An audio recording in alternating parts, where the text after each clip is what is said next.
conspiracies and some of the explanations for some of the many conspiracies that she has come across through various sources. And so, Alana, let's continue our discussion with the various kinds of conspiracies and elaborate upon some of them if you so desire, and do whatsoever you will in reference to it, because only thing I can do is just wonder about what in the world you're talking about in terms of where you got all of this information from. Go on, talk about that. Now, if you're just tuning in, as Dr. Haney has stated, I am Alana McLaughlin. I'm 11 years old, believe it or not, and I am in 6th grade at John Early Museum Magnet Middle School. Now, in the second segment, well, in the first segment, I talked about my background in education, and in the second segment, I gave a few examples of some famous conspiracy theories, the Tupac conspiracy theory, and I also led on, and I gave a little bit about the JFK assassination conspiracy theory. Now, I'm going to elaborate more on that right now. The JFK assassination conspiracy theory, there are thousands of conspiracy theories around the world, but I narrowed down to to two that really made me go, wow. The first one was that Lee Harvey Oswald, the man who assassinated John F. Kennedy, the president, or the former president, he had two accomplices. We had two more accomplices. Now, this is saying that there were 3 people, including Lee Harvey Oswald and 2 other unknown people, and that the FBI only disclosed Lee Harvey Oswald's identity, and then they took him into confinement, and then they took the other 2 accomplices and tortured them until their death to avenge JFK's death, and in revenge to Lee Harvey Oswald, because these were Lee Harvey Oswald's brothers, and in some cases I've heard that these were his best friends or his former classmates from high school. But in the most famous one, I've heard that these were his brothers that he had, that he used to kill John F. Kennedy. And now the second one was that during John F. Kennedy's autopsy, his brain was removed from his head. Now the conspiracy goes that John F. Kennedy, during his autopsy, they sawed the top of his head off, and then they looked at his brain because they wanted to investigate his brain to see if A, they could bring him back to life, or if B, how he could be so smart, so cunning. And so they investigated things in his brain. They tried different things, different potions on his brain, and finally, the doctors who performed his autopsy keep his brain as a souvenir of their most famous autopsy, and they keep it in a little room inside a hidden hospital, or in some cases I've heard that they hide inside Area 51, another reason why nobody can really go in there. Now, a second very famous conspiracy theory that I've heard of is the Pearl Harbor conspiracy theory. Now, although for most of us it was a surprise, the theory goes that it wasn't really a surprise for a select few, including President Roosevelt. This is Japanese attack on Pearl Harbor, yeah, Pearl Harbor. December of 1941. Yes. President Roosevelt, who having advocated for war against Germany, finally found his opportunity. Of note, proponents often point out that none of the Navy's 3 Pacific aircraft carriers were in port that day. Now, if the Navy's 3 Pacific aircraft carriers were in port that day, why would 3 of them be in port that day? What sense does that make? And so they think that President Roosevelt just really wanted a good reason to start the war on Germany. So he said, hey, they started Pearl Harbor, let's start the war. Because people think that, A, the FBI planned it. Some people think that it was a surprise for Roosevelt and that the FBI planned it as a gift to him so he could finally start that war on Germany. And some people say that he planned it so he could start the war on Germany. But in every instance that I've come about, it all talks about how he wanted to start the war on Germany. And and I also talked about in a previous subject, the Shakespeare one, and how a lot of people think that Shakespeare didn't write his books like A Midsummer Night's Dream or Romeo and Juliet, and they think his stories were written by William Stanley or Francis Bacon. Now, another very famous conspiracy theory that is actually really recent is the Sandy Hook Elementary School shooting conspiracy theory. Now, one day I was scrolling throughout YouTube, and then I came across this video, and it said proof that Sandy Hook was a hoax. And I'm sitting here like, why would anybody say this was a hoax? And so me being half in anger and half in disbelief that somebody would take the death of children and make it into a hoax, I watched the video. And honestly, I saw some information that blew my mind. Like one man who was interviewed about seeing dead children strewn across his driveway because he lived right next to the school. Him and three other people who were interviewed about Sandy Hook were all part of a Screen Actors Guild. And also, there's one picture of children walking out of the school with their teacher crying. And then only a few more students were killed in that Sandy Hook Elementary School. There were supposedly from 200 to 300 children that were in the school that day. And I guess somewhere around 12 to 15 of them were photographed. And I know that over 100 children, and I personally, I don't remember hearing about 100 to 200 children being killed in Sandy Hook. So what happened to the rest of the children? Because there were supposedly 200 to 300 in the school that day, from what I've seen on different websites, and I may be wrong. And then only about 12 to 15 of them were photographed, all in that line walking out with their teacher. That photograph has been made viral. And the rest of them were quote unquote killed. I don't remember hearing about 100 to 200 children being killed, but what happened? So if those children weren't killed, what happened to them? I mean, I know some children could have been absent that day, thank God, and some children could have been sick that day, but there were still somewhere around 100 to 130, 40 children that were there. And if they weren't killed, what happened to them? Because they weren't photographed or recorded coming out of the school. If they stayed in the school, how were there that many children inside the school? Lana, after all of these conspiracies that you've talked about, do many people believe in some of the conspiracies that you're talking about? Is it a widely held thing of people believe in, a large number of intelligent people believe in some of these conspiracies? Yeah, like I was reading a Time magazine article this morning talking about how the FBI has been trying substances on African Americans, making us so prone to STDs or HIVs, and a lot of people believe in stuff. Like Time magazine, the University of Chicago took a poll asking 1,342 people their beliefs on if the government tries things on us, like brainwashing techniques, and we don't know about it. 39% of people said yes. 40% of people believe that we never landed on the moon, and the rest of the theories that I've talked about weren't polled. But I mean, these were stuff that I've gone on previous pages, and all the stuff that I've named, I've seen on blogs and stuff, and all in the same videos. And I'm just thinking, wow, this stuff is really popular.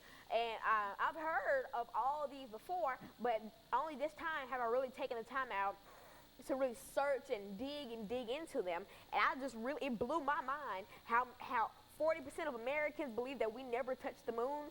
40%, that is a very big population in my opinion. And so there's a real conspiracy in terms of the belief that people have in conspiracies and et cetera. And so you think that a large number of folks just simply disbelieve some of the things that might be apparent or obvious to everybody else, that they just don't believe it. And I'm not really one for conspiracy theories. I find them interesting. I find it interesting how people's minds can make up these elaborate things that the government is trying to kill us all, or that Chernobyl was planned.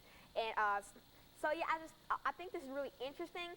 Because, reading about 9/11, I never thought that this was started by the government. I read about it, and I said, wow, terrorists really did this to us.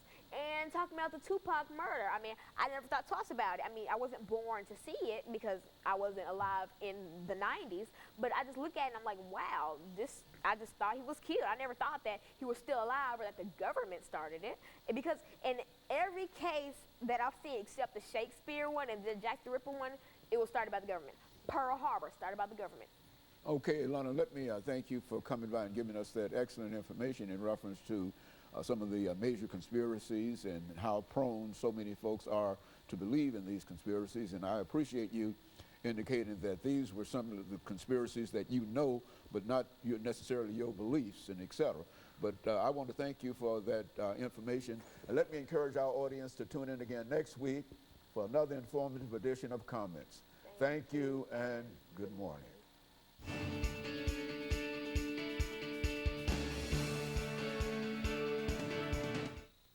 See, be, care, share, find gifts, and more.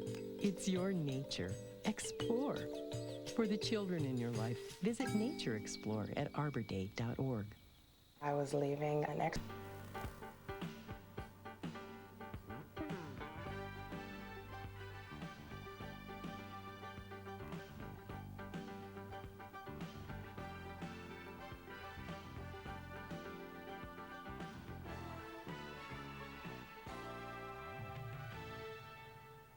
Thank you and welcome to the show this morning.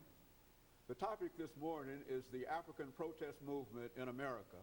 And we're fortunate to have with us to talk about the African protest movement in America from the end of slavery, from the beginning of slavery up through the civil rights movement, Alana McLaughlin.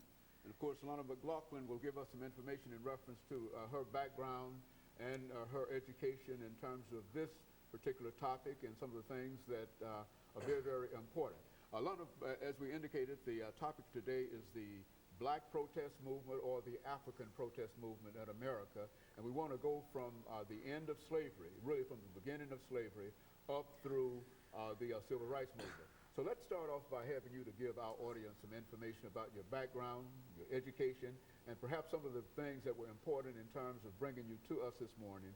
And then we'll get into the topic itself. Well, Dr. Haney, as you've already stated, my name is Alana McLaughlin. I was born August 27th, 2002. My birthday's coming up soon. And I currently go to John Early Magnet Museum Middle School because this is my first year in 5th grade. Some of my former schools were Napier Elementary, Alex Green Elementary, Glenn Elementary, and Robert Churchwell Magnet Museum Elementary. And so you've had an opportunity to attend several of the schools within the metropolitan system, and you're now in the fifth grade at John Early Middle School. Is that right? Yes. And this is your first year in terms of being in the middle school. Why don't you tell us something in terms of your understanding of the middle school experience and how you think it compares to what you've done so far in terms of your educational preparation? Well, middle school is the year right before you go to high school, so it's no more elementary, and you go back, like when you were in elementary school and pre-K, you'd be the baby of the school. When you go to middle school and you're in 5th grade, you're kind of just going back to being the baby of the school again. So basically, it's just me going to a higher standard, being older, being influences for the younger. So that's basically the middle school experience. And so you're in the 5th grade now, and you think that you're prepared to talk about the African experience during the Civil War period, as well as some of the other civil rights kinds of things that were part of what we call the protest movement. Let's first start off by talking about the protest movement against slavery and the institution of slavery that lasted, as you know, for some 300 years. And there was quite a bit of opposition to that institution by what we call the abolitionists. And I think you've got some special information in reference to the abolitionists today, beginning with the great President Abraham Lincoln. Let's talk about President Abraham Lincoln as an abolitionist. Well, Lincoln was born in a log cabin with bear skins for warmth, and his wife, Mary Todd Lincoln, was born in a mansion with Persian rugs and 7 slaves to wait on her. So Lincoln grew up with his family telling him that slavery was wrong. That's why he didn't have slaves. And Mary's family grew up with them telling her that slavery was right, that they shouldn't abolish it. So when Mary Todd first met Abraham Lincoln, she was 18, and they were just complete opposites. Let's say that. Like, she was all for. She had a big temper. She would always yell, and she was very impatient, and she didn't know how to do anything for herself because it was always done for her. Abraham did everything for himself. He didn't have a temper, and he did not like to yell, and I don't recall him ever doing that. So Mary started trying to talk Abraham out of signing the Emancipation Proclamation, which freed all slaves, because she was saying that Slavery, we'll just keep it for a few more years and that'll change your mind. But when he first signed it, he said that if his hand shook, they would say, oh, he had some doubts about it, but he signed it with no doubt. So after that, Mary Todd kind of converted over to being an abolitionist with her husband, the president, at the first time. And she was also the first lady to be called the first lady. Well, the first presidential wife to be called the first lady, and then the president, a president lady. Very good. Of course, Alana, that's, we'll take our first commercial break, and then we'll get back to talk about some of the results of the Emancipation Proclamation. And we'll be back with our audience following this very, very short commercial break.